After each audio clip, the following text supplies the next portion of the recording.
Quick note, you're going to hear my fan throughout this video, and it's hot as hell in England, so I'm not turning it off, and I'm certainly not re-recording this, so yeah, deal with it. Now in his 50s, Peter looks more like Uncle Ben than the web-singing kid he once was. His body aches, his reflexes are slower, and every night he dreams of Miles Morales, beaten, bloody, and dead. The guilt won't let him sleep. The world outside is crumbling. Riots, violence, and chaos tearing the city apart.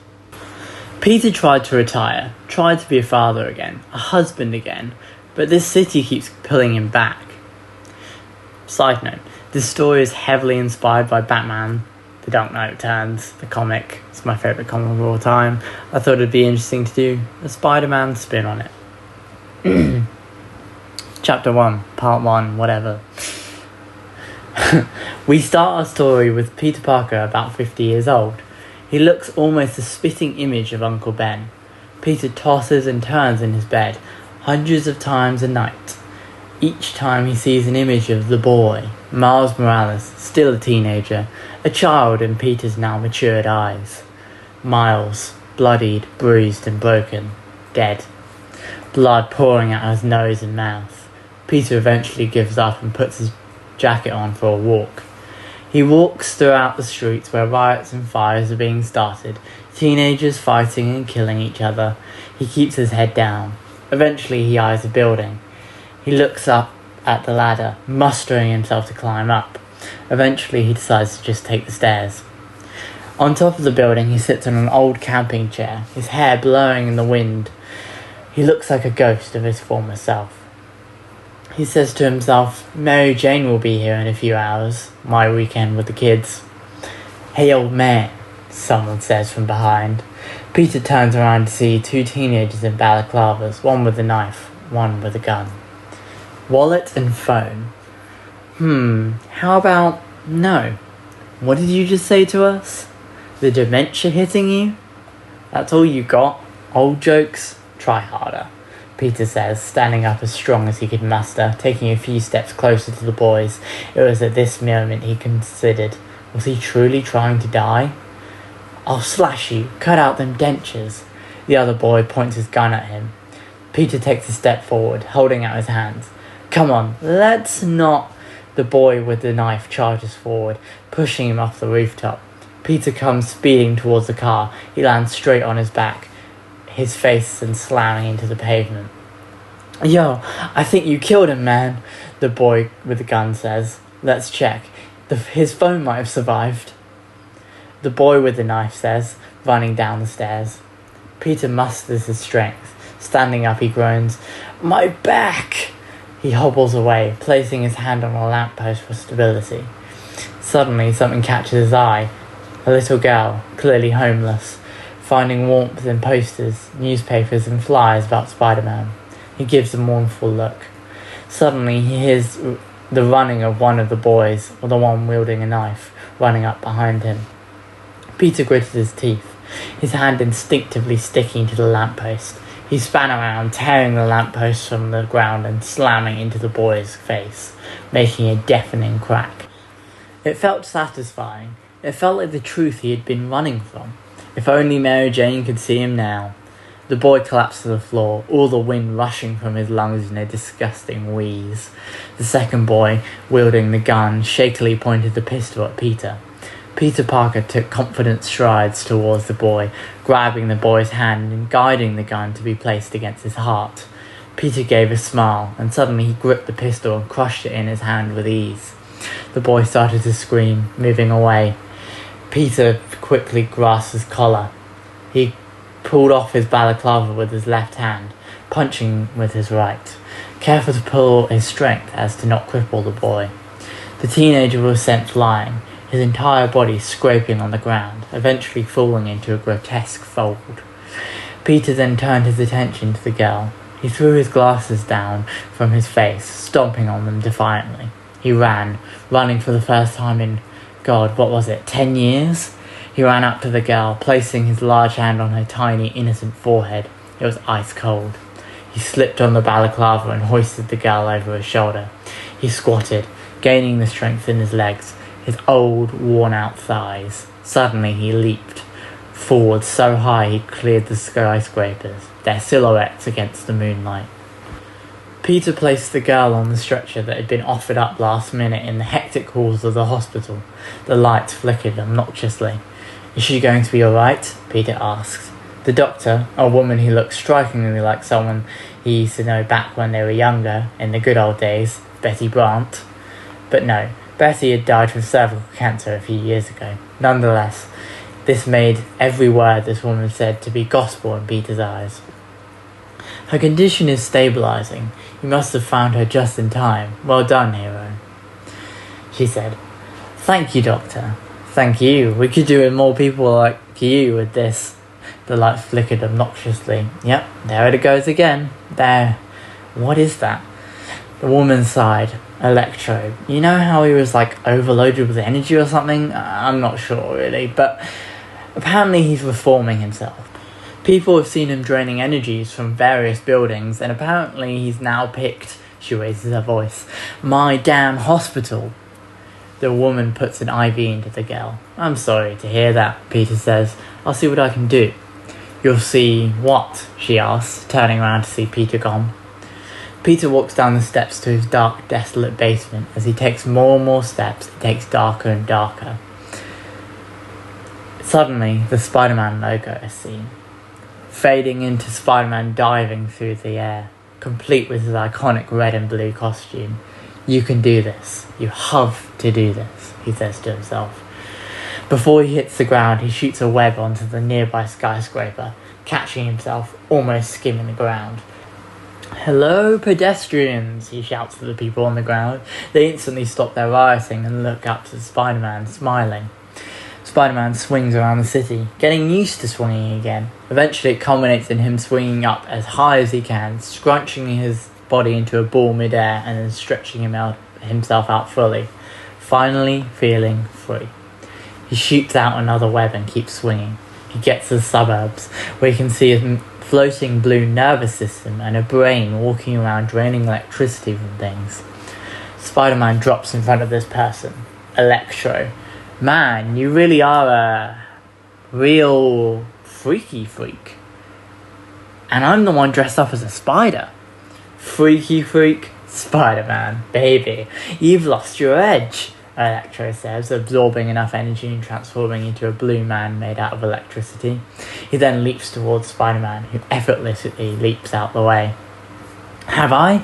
I didn't even hurt my back doing that one," he says, shooting electricity towards Spider-Man. He dodges once again, but the electricity hits a car behind him and explodes. Spider-Man, surely had enough of this charade already, shoots two webs attaching themselves onto Electro's face and body. He then spins around with all his might and slams Electro into a nearby building, damaging him. Electro grits his teeth, then flies towards Spider-Man with a newfound cheetah-like speed. Before Spider-Man had time to react, Electro slammed him through an apartment building wall. Spider-Man, recovering quicker than he could have ever hoped for, span round the attack on his opponent, getting on top of Electro and punching him in the face a few times. This was good. This was enjoyable to no end. He didn't have to fall back any punches. Electro, in a mad dash, tried to push Spider-Man away, desperately draining the tiny drops of electricity that the household items could offer. Spider-Man chucked Electro in the air, kicking him through the ceiling in a decisive kick. He punched him a few times, but Electro gave an eerie smirk before Spider-Man realised it was too late. Electro charged a blast of electricity and shot Spider-Man through the other side of the apartment building, chucking him all the way to the park across the street. Spider-Man's body, grated by the harsh terrain he was chucked upon, wheezed in pain. Spider-Man struggles, taking a while to get back onto his knees. Electro zips so fast towards him it almost looks like teleportation. He places a hand on Spider-Man's back with a grin. "Oh, honey, you have gotten old," Electro says, uppercutting Spider-Man with such force it sends him flying into the air. Spider-Man groaned in pain. "It's a good thing electric people don't age. I don't look a day over 25 volts, Electro jokes. Spider-Man gritted his teeth and let out a roar. Shooting two webs either side of Electro on the ground, he tugged his body as hard as he could below. Pointing out his feet for a kick, Spider-Man made contact with Electro, slamming him onto the ground with such force it cracked under them. Quickly, Electro zipped away with electric energy. He took a minute to catch his breath, cough, regain his composure. Is that blood he just coughed up? Suddenly, Spider-Man zipped towards Electro with a singular web, giving a defiant punch to the jaw, sending him flying. The wind screamed through broken windows, carrying the smell of smoke and burnt rubber. Sirens wailed distantly, but the city was silent. Electro's body skidded across the cracked pavement, sparks flickering like a failing circuit. Peter's breath ragged. "You never were, Fanny Max," he muttered under his breath. "Not then, not now." Electro tried to phase into the nearby power grid, but Peter was faster. He slammed a small device, a pulse from old Stark Tech. Where did Tony Stark go? Onto Electro's chest. Electricity surged, making the villain convulse and collapse, twitching like a dying light bulb. Peter stood over him, his mask torn, his jaw bleeding, every breath a fight. "You need help," he said quietly, "but the city needs peace." Behind him, the sirens drew nearer. He glanced up, the rush fading, and the pain creeping in. His hands started to shake, but it wasn't from fear, but it was from exhaustion, from his age. Too many years of battles no spider bite could cure. The room reeked of cigar smoke, animal musk, and something older, maybe something decaying. The fireplace crackled weakly in the background. In a high-backed chair sat Sergei Kravinoff, Kraven the Hunter. Thinner than legend had remembered him, his mane of hair is now streaked with a thick, strong silver. His hand trembled as he lit another cigar. He stared into the flames with a small smile on his face. So, the old spider stirs again. Across from him stood a shadowy figure. "You said grief had broken him," the man said. Kraven's smile widened. "Grief does not break hunters. In my experience, it only sharpens them." He coughed into a cloth. It was blood. "They told me I have 3 months, Kraven said. "Maybe less." The shadowy man didn't react, not even a movement. "And yet," Kraven continued, "Spider-Man reappears, the city ignites, the jungle lives again." He stood slowly, almost reverently, walking towards the fireplace. "I want to die with meaning, not in a hospital bed hooked up to machines like some whimpering animal." He turned, his eyes blazing with anger. "I want the ultimate hunt. I want him." Back at Peter's apartment, Mary Jane's key clicked in the door, and 2 kids trailed behind her, both ginger. "Peter," she called softly, "we're early, I hope that's okay." The apartment was empty, save for 2 bowls of cereal on the table, soggy and cold. A tiny voice whispered from the hallway, "Mum, is Dad okay?" Mary Jane's smile was clearly fake. Her gaze landed on the fridge, a note pinned with a magnet. 4 words scribbled quick and rough. "I'm not done yet." Later, on the rooftops, Spider-Man sat, a ghost. "I buried Spider-Man years ago," he said to himself, his voice rough. Below, a gang cornered some kids. They're masked and they're vicious. Peter's eyes narrowed, his fists clenched. "But maybe it's about time I dig him up." He sprang into the night and a shadow cast against the skyline. The world was fire and ash, kids in masks stabbing each other for scraps. And here, in the bones of old queens, Spider-Man limped into a trap he already knew was closing. Kraven had chosen the ground well. The trees were overgrown, casting twisted shadows. The cages were rusted ribs of forgotten beasts. Nature reclaimed everything, except vengeance. Peter knew it the moment he passed the lion pit. He was being hunted. "You always come when the children die," came the voice, like a loyal hound. Craven stood atop the giraffe enclosure, lit by a shaft of moonlight, shirtless and painted in blood and old tribal ink. His body looked worn, but it could clearly still fight. "I watched you lose the boy. Watched the life leave his eyes. Hell, the whole city did. And what did you do, Spider?" "Nothing. You wept like prey." Peter said nothing. He didn't have the words. He just started walking forwards, his fists clenched, only seeing red.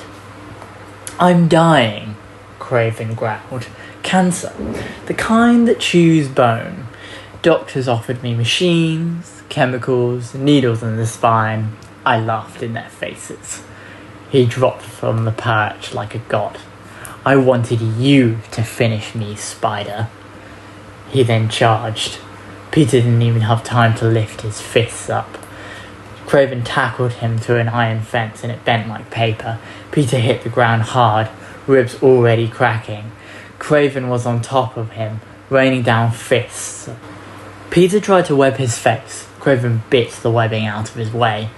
He grabbed Peter by the neck and hurled him like rubbish into a concrete wall. It cracked. Peter slid down it, groaning. "That's it," Craven snarled. "You haven't swung a punch yet. Fight me or I'll start digging up graves." Peter launched himself forward, but Craven ducked under the punch and plunged a large, jagged blade into Peter's thigh. Peter screamed, collapsing. Old, slow, weak, like all kings in the end. I may not be the most well-read, but I have heard of Ozymandias. I'm sure you have too. Before he can finish, Peter forced himself up, limping. He threw a punch, but Craven still caught it, and then he twisted the arm behind his back and slammed his face into a rusted monkey bar. Blood poured from Peter's nose. "Your pain, it tastes good. It tastes like I'm alive again, Spider." Peter grabbed the bar from the monkey bars and swung it hard, catching Craven across the jaw. The hunter staggered. Peter launched himself forwards, fists flying. He landed 2 punches, 4, 6, until Craven swept Peter's legs under him and headbutted him twice, breaking the lenses off his mask. Craven grabbed a piece of broken lens and stabbed Peter across the chest. Not deep, but enough to bleed. "Dance for me, Spider," he said. Peter growled. He threw himself into a tackle, slamming Craven through the shattered glass of the reptile house. They landed in a pile of old bones and molted skins. There, the fight devolved into pure savagery. Peter slammed Craven into a concrete pillar. Craven bit Peter's shoulder. Peter kneed Craven in the stomach. Craven elbowed him in the neck, drew a second knife from his boot and stabbed Peter in the lower back. Peter screamed and collapsed, clutching his side, blood pouring down his hip, his body spasming. He tried to crawl away. Craven kicked him in the ribs multiple times before stepping on his hand and grinding it into the dirt. "I've hunted one-legged lions that has fought harder than you." Peter rolled, coughing blood. He couldn't even stand. Craven stood over him, raising the blade again. "You die now, not like a hero, but like prey." Bang! The bullet struck Craven's shoulder and spun him halfway around. "Back the hell off!" The voice cracked through the air like thunder. Mary Jane stood just beyond the tree line. The revolver in hand was ancient. Maybe it was Uncle Ben's. Her coat shook in the wind. Craven looked up, eyes wide. "You?" "Yeah, me. Remember me?" "Oh, good times." Craven moved again. She fired again. This time the bullet buried itself deep into his gut. He dropped into one knee. Peter, bleeding from everywhere, forced himself upright. He staggered towards Craven, tackling him with the last ounce of strength. Both men hit the dirt. He pulled back a fist and punched. He pulled back another and punched, until Craven reached into his belt, kicked Spider-Man away and smashed the smoke capsule onto the ground. Peter's fist swung through nothing. The zoo's filled with black fog, thick as oil. "No!" Peter roared, stumbling to his feet, eyes seeing, choking on smoke. He waved blindly, but there was nothing to grab. When the fog finally lifted, Kraven was gone, just blood trails. Mary Jane reached him and caught him before he fell. "Let him go," she whispered. "You're going to bleed out." "He'll come back," Peter muttered. "He'll come back to die. Then we'll be ready." But Peter wasn't ready. He would never be ready. He knew what to expect, but at the same time, he didn't know what this new Kraven was capable of. He didn't know what this new version of him was capable of. He almost lost control. There was a way to get control back. He found the capsule beneath the old shed in his backyard. Inside it curled like a heartbeat. The symbiote. He held it up to the moonlight and it pulsed, beckoning him. Anyway, cool. That's the story. I will do another part. I really hope you enjoyed it. I really enjoyed writing that. I really enjoyed doing this. I started writing this ages ago. I mean, I started writing this probably when I did it was when I did the Absolute Spider-Man video that I started this. So, a very long time. That just shows you how long these videos take. Anyway, that's about it. See you in the next video, which will probably be the my DC Universe thing, because I'm going to continue that. Right, cool. See ya.